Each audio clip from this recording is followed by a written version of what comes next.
আসসালামু আলাইকুম আমার সকল আপু ভাইয়ারা। তো আজকে কি ইফতার বানালাম তা সবার সাথে শেয়ার করলাম।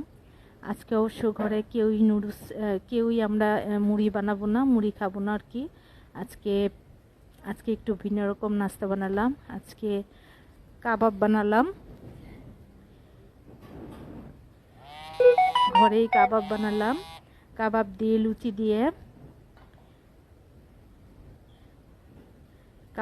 লুচি দিয়ে খাবো। সাথে নুডলস রান্না করেছি।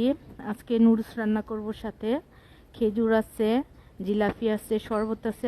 আজকে আর কি এটাই আজকে ইফতারটা করব।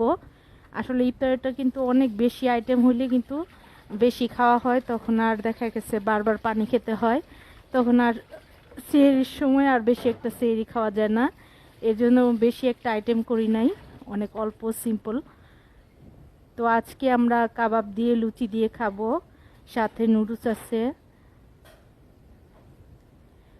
সব কিছুই। অবশ্য কাবাবটা ঘরেই বানানো হয়েছে। তো সবাই ভালো থাকেন, সুস্থ থাকেন, এই দোয়া করি। আপনাদের সকলের আরও অনেক সাপোর্ট চাই, দোয়া চাই। আল্লাহ হাফেজ।